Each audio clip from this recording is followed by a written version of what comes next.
मुलाजिम बड़ा ही ताबेदार था। मालिक ने खुश होकर उसकी 5,000 तनख्वाह बढ़ा दी। ताबेदारी में फर्क कोई भी नहीं आया, लेकिन वो बहुत ज्यादा मशकूर भी नहीं हुआ। मालिक को बड़ा गुस्सा आया कि मैंने इसकी तनख्वाह बढ़ाई, लेकिन ये है कि अच्छे से शुक्रिया भी अदा नहीं करता। उसने अगले माह तनख्वाह 5,000 कम कर दी। मुलाजिम की ताबेदारी अब भी वही रही, कोई शिकायत भी नहीं की। मालिक ने बुलावा भेजा और कहा कि बड़े अजीब इंसान हो, मैंने तुम्हारी तनख्वाह 5,000 बढ़ाई फिर कम कर दी, तुम जूं के तू रहे, ये सब क्या है? मुलाजिम बोला, ओहो, तो आपने खुद को राजिक समझ लिया था। मेरे यहाँ बेटा पैदा हुआ तो इससे अगले दिन आपने तनख्वाह 5,000 बढ़ा दी। मैं समझ गया कि जिस खालिक ने बच्चा दिया है उसने रिस्क का इंतजाम भी साथ ही किया है, सो उसी का शुक्र अदा किया। फिर जिस दिन आपने तनख्वाह कम कर दी उसी दिन मेरी वालिदा वफात पा गई। मैंने जान लिया कि वो अपना रिस्क अपने साथ ले गई,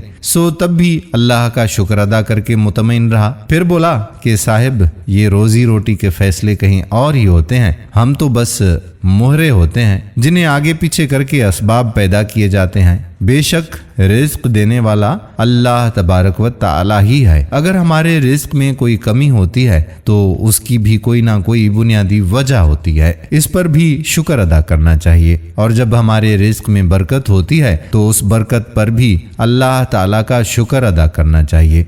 दोस्तों, हम उम्मीद करते हैं कि हमारी आज की वीडियो भी आपको पसंद ज़रूर आई होगी। एक मर्तबा दुरूद शरीफ पढ़ें और इस वीडियो को शेयर ज़रूर करें। जितने लोग आगे शेयर करते जाएंगे और दुरूद शरीफ पढ़ते जाएंगे उतना ही हम सबको इसका अजर व सवाब मिलता रहेगा। तो सवाब की नीयत से इस वीडियो को ज़्यादा से ज़्यादा शेयर कीजिएगा। आने वाली वीडियो तक अपने मेज़बान कादिर बख्श कल्होड़ो को इजाज़त दीजिए। अल्लाह हाफिज़।